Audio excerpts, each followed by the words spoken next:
제주도와 영남 해안 지역에는 바람이 강하게 불겠습니다. 내일 아침 기온은 서울이 18도 등 오늘보다 2도에서 4도가량 낮겠습니다. KBS 제1라디오 1시 뉴스를 마칩니다. 지금까지 아나운서 조황리였습니다. KBS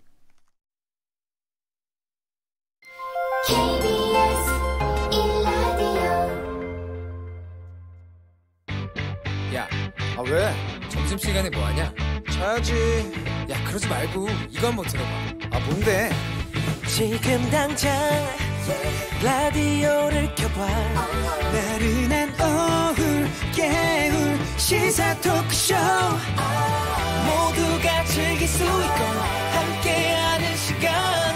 유쾌하고도 신나는 시사 토크쇼. 오태훈의 시사본부. 네, KBS 라디오 오태훈의 시사본부 2부 시작하겠습니다.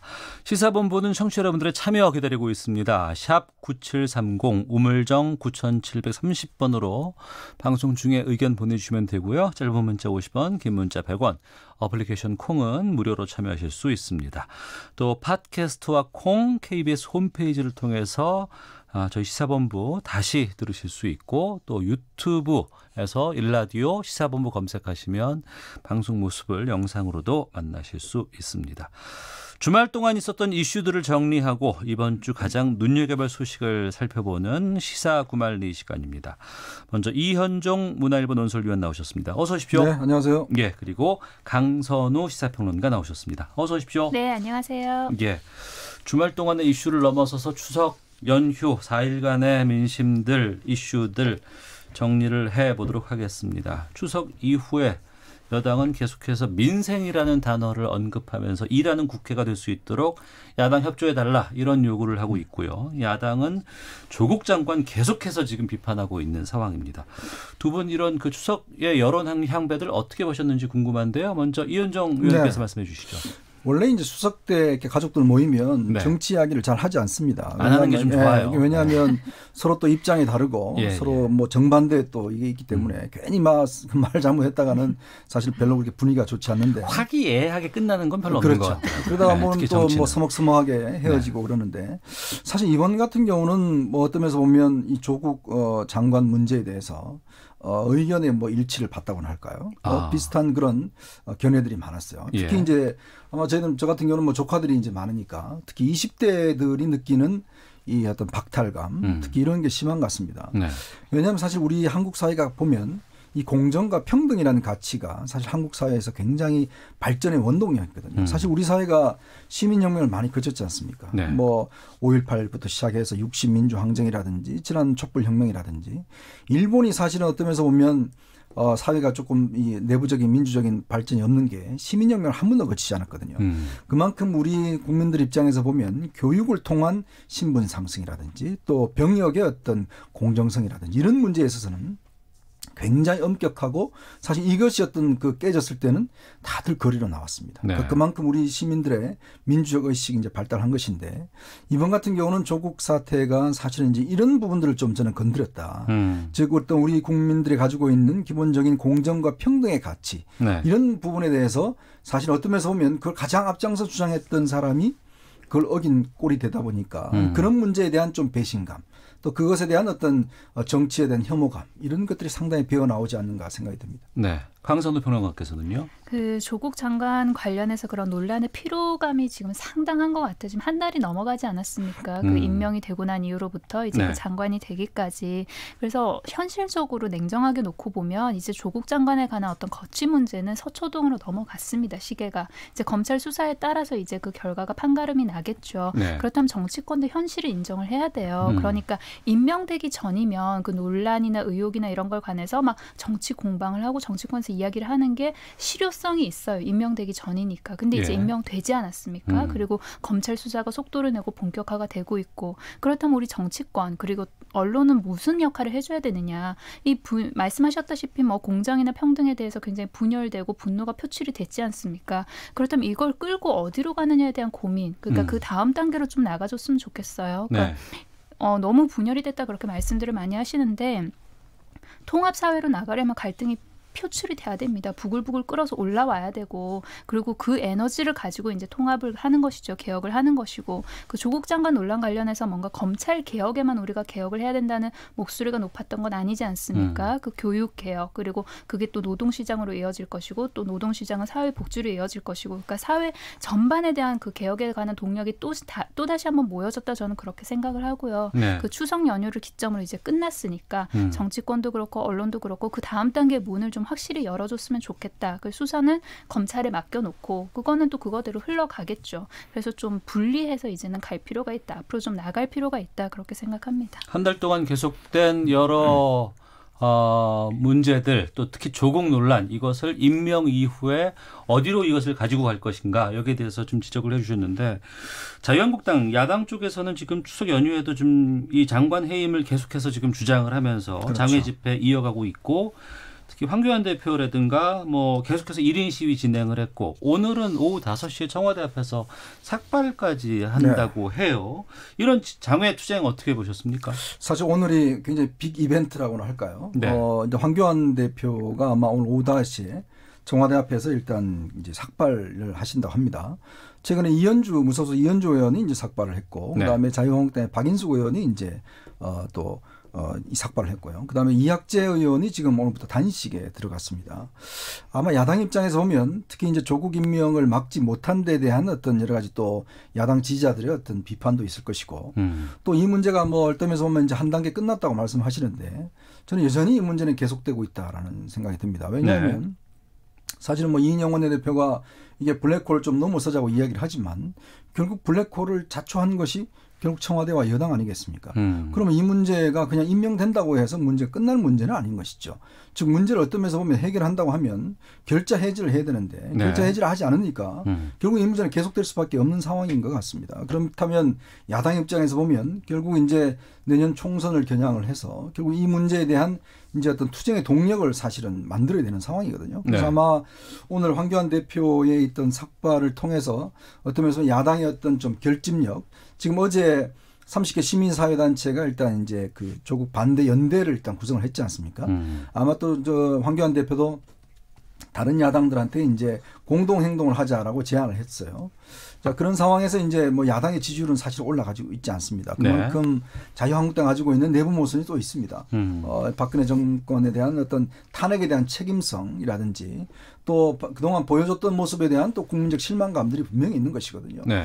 아마 이제 오늘 계기로 해서 뭔가 또 한편의 투쟁의 동력들을 좀 불러일으키고 하는 또 원내에서는 이제 정기국회가 시작되고 아마 원내에서는 이제 단식을 한다고 하면 이 행동이 결국 야당 의원들한테로 좀 파급되지 않을까. 이거는 뭐 의원들이 하는 거하고는 또 다른 차원의 어떤 이 문제이기 때문에 아마 이 문제는 앞으로 야당이 여러 가지 방법을 통해서 투쟁의 동력을 삼아갈 가능성이 저는 높아 보입니다. 네, 이런 자유한국당 쪽의 장외 투쟁에 대해서 강선우 평론가께서도요. 그 자유한국당 황교안 대표가 삭발을 뭐 하시겠다고 하셨으니 오늘이 빅데이인 거는 맞죠. 근데 2019년이잖아요. 네, 그래서 네. 이 삭발을 하거나 그런 극한적인 투쟁의 모습은 좀 힘없는 국민들이 쓸 수 있는 그런 표현의 수단으로 남겨주셨으면 하는 바람이 있습니다. 정치권에서. 그리고 삭발 같은 거는 사회적 약자들끼리 뭔가 연대를 하거나 응원의 의미로도 충분히 쓰여질 수 있는 건데 그걸 정치권에서 너무 가져가는 게 아닌가. 정치권은 기득권 세력이고 힘이 있는 집단이니까요. 다른 네. 방법으로도 저는 충분히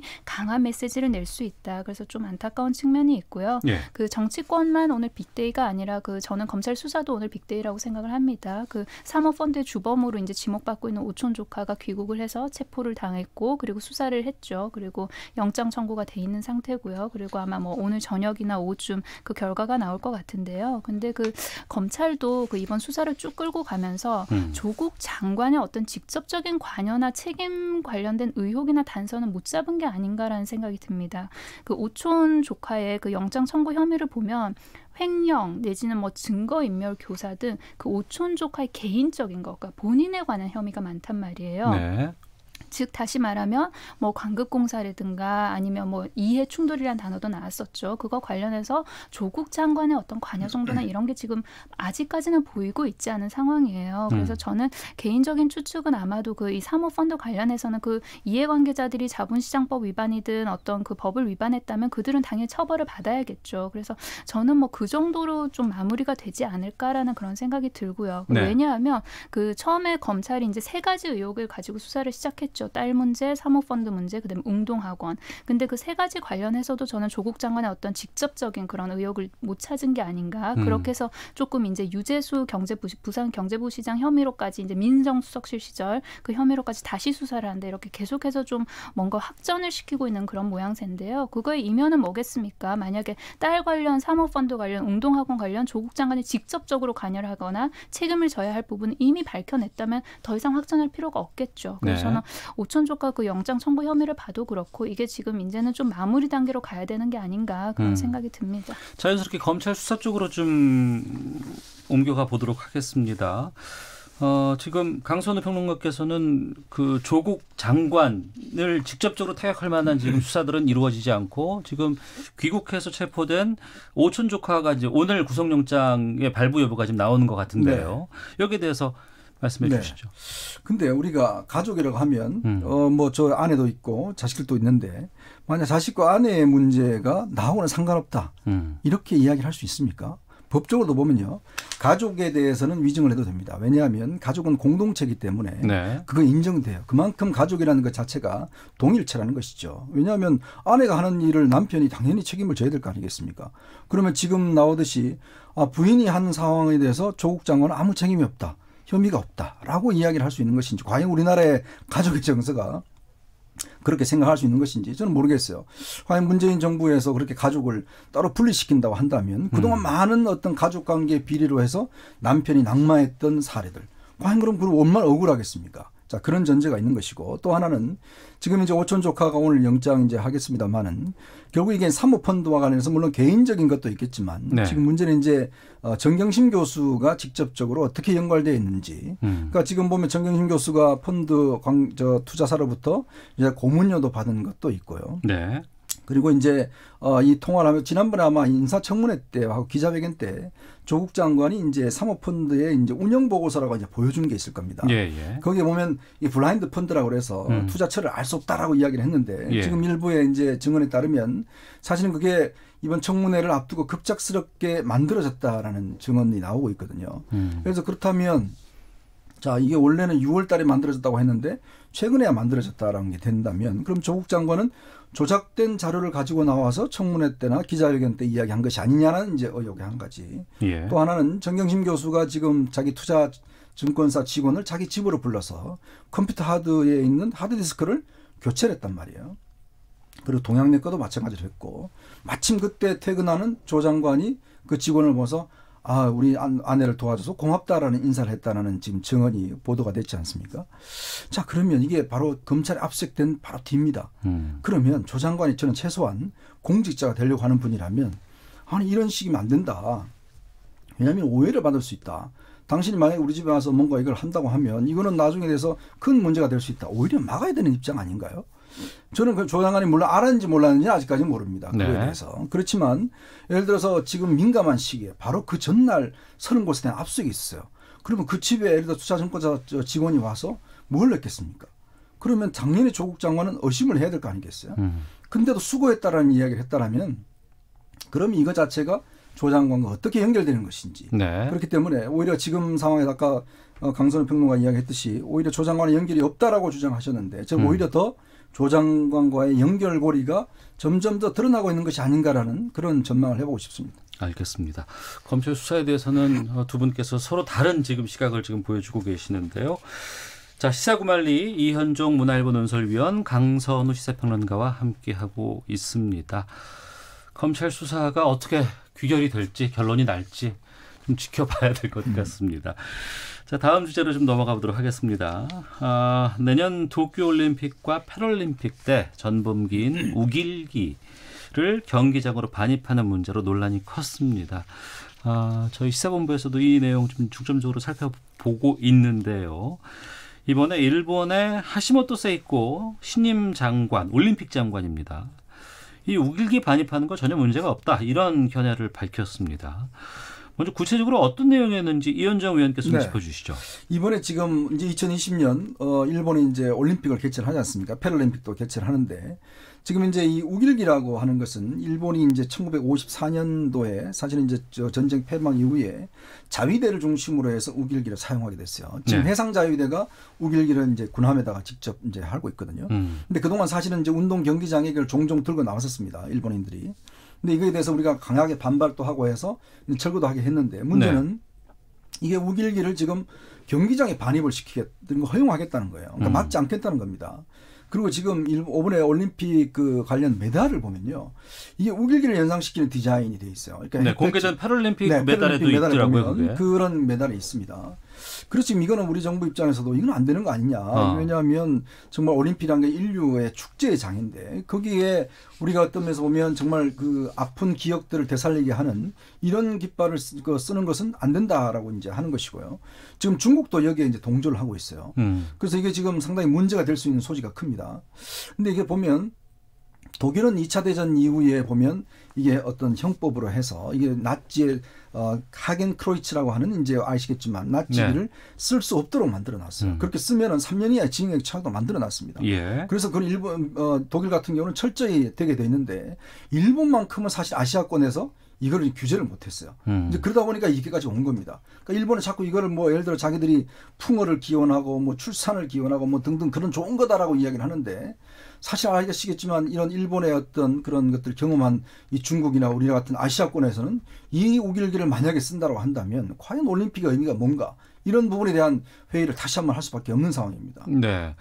일본이 우길기 쓰겠다고 지금 얘기를 하면서 지금 공식적으로 지금 이렇게 지금 올림픽 장관이라는 사람이 이렇게 발언하고 있다는 게 좀 문제가 좀 큰 것 같은데 여기에 대해서 강선우 평론가께서 말씀 좀 해주시죠. 일본이 지금 어디로 가고 있는지 굉장히 걱정이 됩니다. 이번에 이제 아베 총리가 그 내각을 개각한 거 보면 굉장히 극우 인사들을 또 전면에 내세웠어요. 그 대표적인 사람 중에 한 명이 고이즈미 환경상이죠. 그 포스트 뭐 총리로 지금 각광을 받고 있는데 이 사람이 이번에 신사 참배도 했었거든요. 그리고 그 환경상이 다루는 문제 중에 굉장히 중요한 문제는 방사능 물질 관련해서 우리 그런 이슈가 있지 않습니까? 그런데 굉장히 극우 인사를 환경상에 앉혔단 말이에요.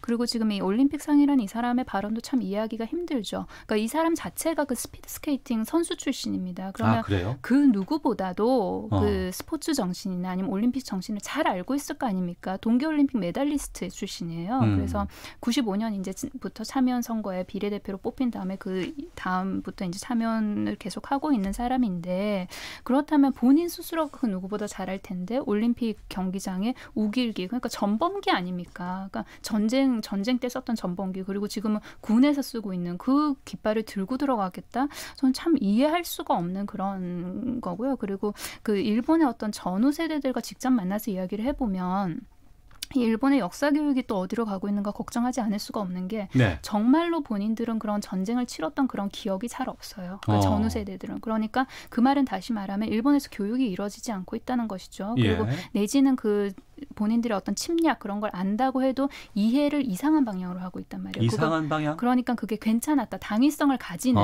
그런 어떤 침략이었다. 그럴 수 있었다. 라고 생각을 정말로 그렇게 믿고 있어요. 그렇기 때문에 일본의 이 전후 교육이 어디로 가고 있는 것인가 이것도 정말 걱정하지 않을 수가 없고요. 그러니까 이 모든 게 쌓여서 결국은 아베 총리의 어떤 그런 지금 경제 침략인 그런 외교로 나타나고 있지 않습니까? 그렇다면 이거는 전 세계적 국제사회로 봤을 때 어느 누구한테도 도움이 되지 않는 것이거든요. 그러면 우리는 여기서 뭘 해야 되느냐가 이제 가장 큰 고민이겠죠. 그러면 일본에 깨어있는 양심 세력과 끊임없이 소통을 하고 그리고 그 일본의 어떤 역사관에서 물론 해석들은 그들에게 맡기면 되는 문제입니다. 근데 그 역사적인 사실에 관해서는 어떤 민간 교류 차원에서라도 계속해서 알려주는 그런 노력이 저는 필요하다고 생각합니다. 알겠습니다. 올림픽 하면 세계 평화에 기여하는 여러 가지 스포츠 축제고요. 그리고 여기에는 정치적인 것이라든가 여러 가지 이런 것들이 들어가서는 안 된다라고 지금 계속해서 그동안 표방해 왔었습니다. 근데 지금 이렇게 우길기를 전범기를 응원에 사용하겠다고 하는데 이걸 우리가 그럼 향후에 어떻게 대응하는 것이 바람직할지 일본에게 이거 문제를 제기해야 되는 건지 아니면은 IOC 쪽에다가 좀 국제적으로 좀 우리가 해야 되는 건지 거기에 대해서 좀 말씀을 좀 해주시죠. 그러니까 지금 IOC에 이제 우리가 문제를 제기를 하는데 문제는 IOC가요. 이게 아무래도 어떤 면에서 보면 이제 올림픽 같은 경우는 후원을 많이 받지 않습니까? 근데 지금 보면 올림픽 후원을 거의 일본 기업들이 굉장히 많이 하고 있습니다. 그리고 지금 특히 이제 패럴림픽도 마찬가지고 지금 패럴림픽 IPC 위원장 같은 경우는 별 문제 없다라고 지금 이야기를 하고 있어요. 그러니까 일본이 워낙 이쪽 면에서는 또 외교력이 뛰어나다 보니까 국제사회가 이렇게 편을 들어줄 수 있을지 특히 이제 아시아권은 상당히 민감한 문제지만 유럽이나 미국 같은 경우는 이 문제를 크게 보지는 않는 것 같습니다. 그렇다고 한다면 결국 우리가 이 문제는 이제 두 가지 포인트로 해야 될 것 같아요. 결국은 이제 중국이라든지 아시아권의 이제 일본의 침략을 받았던 나라들과의 공동연대를 통해서 이제 이 문제를 경기장 안에 쓸 수 없도록 판을 키워야겠네요. 그렇죠. 그러면. 일단 이 문제는 우리만 해서는 안 될 문제입니다. 그렇기 때문에 지금 중국이 일단 입장을 표명을 했기 때문에 좀 더 적극적으로 중국이 움직이도록 하기 위한 우리의 외교적 노력이 필요할 것 같고요. 아까 말씀하셨듯이 이제 일본 내에서의 어떤 그 양심 세력과의 어떤 연대라든지 해야 될 것 같아요. 사실은 뭐 우리 일부에서는 이제 올림픽 불참 이야기가 나오고 있지만 사실은 불참하기는 현실적으로 여건이 어렵습니다. 그렇다고 한다면 일본이 사실은 이번 올림픽을 통해서 일단 이제 헌법 개정 문제와 올림픽이란 두 가지 지금 중요한 목적이 아베 총리가 일단 이걸 통해서 완전히 어떤 면에서 보면 이제 일반적인 국가 자신들은 정상 국가로 이야기를 하죠. 그러니까 그걸로 이제 또 만들겠다는 게 취지지 않습니까? 그래서 보면 그냥 우길기를 그냥 당연시 하도록 세계에 만들고 그다음에 헌법 개정을 통해서 자신들이 그냥 전쟁도 할 수 있는 일반적 국가로 만들겠다. 이 두 가지 포석을 갖고 있는 거거든요. 그렇다면 우리 입장에서 보면 이런 외교적인 노력이 지금 좀 적극적으로 해야 되지 않을까. 그래야지만이 사실 우리 선수들도 많이 뛰고 있는데 거기에 대형 우길기들 특히 이제 우익들 같은 경우에 경기장에 만약에 이게 들고 나올 경우에 우리 국민들이 굉장히 불편할 거 아니겠습니까? 아마 그런 데 대한 좀 연대가 좀 필요할 것 같습니다. 이게 단순히 도쿄올림픽 때 우길기를 허용한다는 차원을 넘어서 여기서 한번 풀리면 그 이후에 모든 스포츠 경기라든가 축제에서 그들은 계속해서 그 깃발을 들고 나올 수 있지 않을까. 왜? 올림픽에서도 사용을 했었으니까라고 지금 얘기를 할 수도 있기 때문에 좀 적극적인 좀 우리가 대응을 해야 될 것 같은데 여기에 대해서 강선우 평론가께서 좀 말씀해 주시죠. 그 실제로 어떤 그 유럽의 친구들이나 아니면 뭐 미국 친구들이랑 얘기를 해보면 일본에 대해서 굉장히 호감을 가지고 있어요. 그리고 막연한 어떤 좀 신비로운 나라 뭐 그렇게 생각을 하는 게 많은데 그걸 보면은 그리고 뭔가 식민 지배를 했던 나라라는 생각이 거의 없어요. 그 일본을 떠올릴 때 이미지에 있어서 그걸 보면 일본이 외교적인 어떤 로비라든가 아니면 본인의 나라를 이렇게 잘 알리는 노력을 얼마나 꼼꼼하게 밑단에서부터 잘해왔던가. 그러니까 다시 말하면 일본의 어떤 무서움 같은 것까지도 느낄 수 있는데요. 그 이번에 만약에 일본이 이제 올림픽장에서 우길기를 흔들어 대고 그런 일이 발생을 한다면 오히려 저는 그동안 뭔가 좀 감춰왔던 그런 거를 오히려 더 알릴 수 있는 기회가 되지 않을까라는 생각도 한편으로는 해봅니다. 저게 전범기이다. 그러니까 써서는 안 된다. 그러니까 외국의 어떤 스타 같은 경우도 모르고 썼던 경우가 많지 않습니까? 그러니까 몰랐기 때문에 그냥 이게 괜찮은 줄 알고 그냥 그 우길기 문양이 있는 뭐 상품을 쓰고 뭐 모자를 쓰고 그렇게 했던 거예요. 근데 만약에 이번 이제 도쿄올림픽에서 우길기가 사용이 된다면 이제 전 세계가 오히려 더 알게 되겠죠. 그러니까 일본은 좀 생각을 좀 잘 해야 될 것 같습니다. 이번에 폴란드인가요? 그 나라에서 판매되는 그 음료수 그 포장에 이게 들어가 있었고 그렇죠. 거기에 대해서 우리 교민께서 문제 제기를 해서 그 회사가 시정을 했다고 생산을 안 하게 했다고 하거든요. 좀 이 부분은 우리가 좀 적극적으로 아직 시간은 좀 있으니까 적극적으로 알려서 이 전범기의 문제를 좀 집중적으로 좀 저희가 좀 세계 만방에 좀 퍼뜨려서 이걸 좀 문제를 좀 삼아야 되지 않을까 생각이 듭니다. 자, 강선우 시사평론가 이현정 문화일보 논설위원과 함께 시사구말리 진행하고 있는데요. 서울구치소에 수감 중인 박근혜 전 대통령 이야기를 해보도록 하겠습니다. 그 전에 청취자께서 보내주신 의견 잠깐 좀 짚고 말씀을 나누죠. 0444번님께서 아시아의 다른 국가들과 연합해서 보이콧 전선까지 펴야 할 것 같습니다. 0987님 우리는 소녀상 또는 독도가 포함된 한반도기 만들어서 가지고 경기장에 들어가서 응원하는 건 어떨까요? 라는 의견도 보내주셨습니다. 자, 계속해서 의견 보내주시고요. 서울구치소에 수감 중인 박근혜 전 대통령 오늘 어깨 수술 받기 위해서 서울 성모병원에 갔습니다. 구치소를 벗어나 외부에 입원하게 된 것이 900일 만에 처음이라고 하는데 검진 결과는 왼쪽 어깨 근육과 힘줄 손상이 심각해서 수술이 불가피한 상황이고 병명은 50견으로 알려져 있다고 합니다. 이번 어떻게 보시는지 강선호 평론가께서 먼저 말씀해 주시죠. 뭐 그렇게 50견으로 이제 병이 있으니까 치료를 받아야 되니까 당연히 나와서 이제 한 며칠 치료를 받아야겠죠. 네. 그런데 이거를 또 이 기회를 이제 뭐 지지자들이든 아니면 일부 정치권에서든 그 이용하려는 움직임이 있지 않겠습니까? 근데 그 정치권에서도 잘 생각을 해봐야 될 것 같습니다. 사실 지금 이제 박근혜 전 대통령을 지지하는 그런 지지자들이 계속해서 집회를 하고 있죠. 지금 몇 년째 이어지고 있는데, 네. 근데 이들을 소위 잘 이용을 하려면 이들에 대한 어떤 파악을 먼저 해야 되는 거 아닙니까? 근데 뭐 소위 태극기 부대라고 일컬어지는 그런 분들이 한 가지의 색깔이 아니거든요. 그러니까 보면은 이렇게 나온 뿌리도 굉장히 다양하고 그래서 구성이 일단은 복잡합니다. 그리고 가장 이 사람들이 모인 그 이유가 이제 박근혜 전 대통령의 어떤 탄핵에 대해서 그 굉장히 불만을 표출하고 그러고 있는 거 아닙니까? 근데 이 분들 중에서도 어떤 또 한 무리는 죄가 있다. 그러니까 그거를 인정하면서도 그 죄가 있긴 하지만 그래도 너무한 거 아니냐라고 이렇게 집회를 하시는 분들이 계시고 네. 또 어떤 한 부분 아예 죄가 없다. 그래서 그 모이시는 분들 자체도 색깔이 다 각양각색이기 때문에 그래서 이거를 이용하려는 뭐 우리 공화당이든 아니면 뭐 좀 극우 세력이든 이렇게 보면서 좀 잘 파악을 하셔야지 될 것 같습니다. 네. 이현정 논설위원께서도 말씀해 주시죠. 박 전 대통령이 이제 2017년도 3월 31일 날 그때 이제 구속 수감이 됐어요. 네. 그래서 오늘이 딱 900일째입니다. 예. 그래서 오늘 오전에 이제 지금 서울 성모병원에서 일단 입원을 해서 내일 수술을 한다고 합니다. 근데 이게 이제 뭐 저도 50견을 이제 경험해서 알지만 이게 굉장히 사실은 몸이 불편합니다. 이게 사실은 뭐 팔도 올릴 수도 없고 옷도 제대로 입을 수가 없고 굉장히 생활이 불편한데 이게 아마 협착이 좀 심했던 것 같아요. 그래서 왼쪽 어깨하고 이제 이쪽에 힘줄 손상이 있었다고 하는데 근데 저는 조금 이해할 수 없는 게 지금 며칠 전인가요? 검찰에서 이제 형집행정지를 이제 불허를 했었거든요. 네네. 근데 곧바로 이제 법무부에서 사실은 이제 입원을 허락을 했습니다. 그러니까 물론 지금 형집행정지는 아닌데. 아니죠. 예. 근데 이제 일단 박 전 대통령의 신병에 대한 권한은 이제 서울중앙지검이 갖고 있는 상황인데 그렇다면 이렇게 판단이 왜 이렇게 다를까라는 문제를 좀 지적을 하고 싶은 거예요. 지금 보면 이렇게 수술 정도 할 정도면 굉장히 박 전 대통령이 그동안 고통스러웠을 텐데 그러면 그동안 이미 저 형집행정지를 한번 요청을 한 적이 있단 말입니다. 그렇다면 예를 들어서 박 전 대통령이 지금 수감돼 있더라도 사실은 이제 내부에서는 수술을 할 수는 없습니다. 그러니까 외부에서 그동안 성모병원에서 이제 이 디스크 관련돼서도 치료를 받고 했었는데 왜 이렇게 어떤 면에서 보면 이렇게 수술할 정도까지 심각할 때까지 사실은 왔는가에 대한 문제를 좀 지적하고 싶은 거예요. 왜냐하면 뭐 충분히 그런 검찰 입장도 이해합니다만은 그런 검찰에서 형집행정지를 또 불허를 했는 상황에서 법무부가 이번에 이례적으로 또 허용을 했어요. 근데 왜 양측 간의 어떤 진단의 내용이 다를까라는 문제를 좀 지적하고 싶은 거고 또 하나는 이게 이제 이렇게 되면 한 3개월 정도는 이제 아마 외부에서 있어야 될 겁니다. 그러니까 지금 현재 이게 완쾌가 되려면 이제 그게 어떤 면에서 보면 이제 앞으로 형집행정지로 가는 수순이 아니냐라는 또 전망도 나올 수가 있어요. 지금 이제 이명박 전 대통령 같은 경우는 이제 보석으로 이제 나와 있지 않습니까?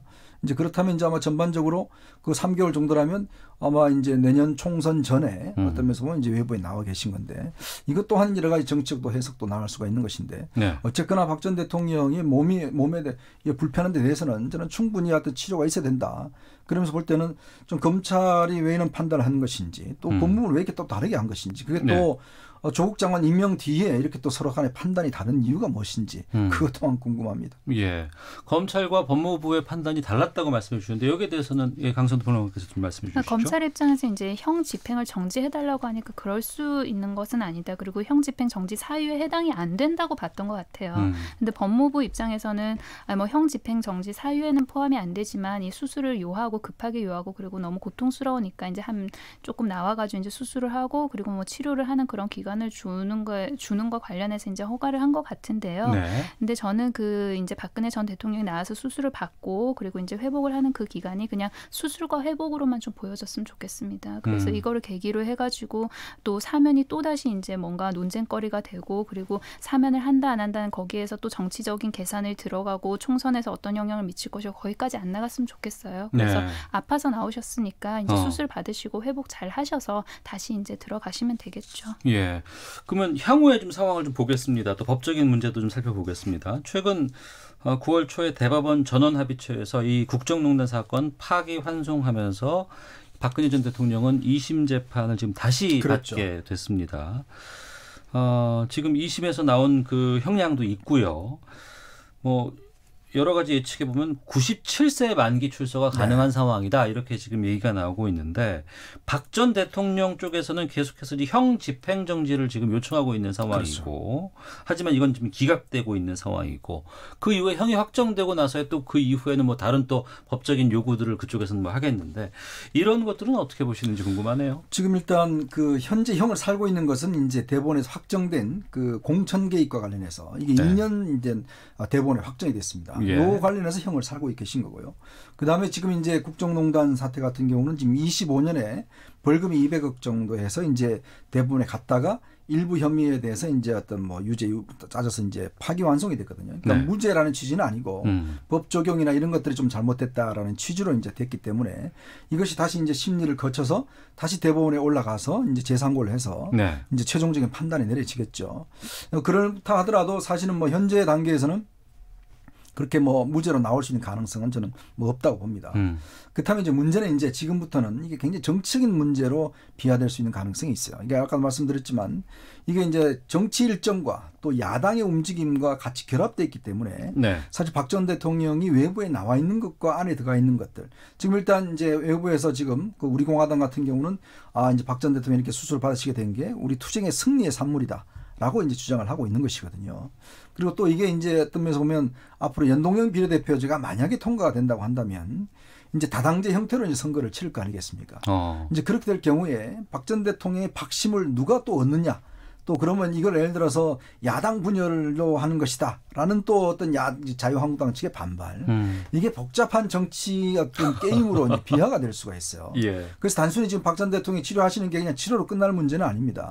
그래서 이게 이제 아마 형 집행정지를 이제 변호인 측에서는 요구를 할 거예요. 예. 그러면 이게 예를 들어서 지금 수술 경과가 좀 어떤 좀 장기간 걸리고 한다라면 수용될 수도 있는 겁니다. 그렇게 된다면 병원에 계신다 하더라도 실제로 어떤 내년 총선에 미칠 수 있는 영향의 가능성이 충분히 있는 것이거든요. 예. 저는 그래서 박 전 대통령이 어떤 면에서 보면 좀 메시지를 내는 것도 필요하지 않을까.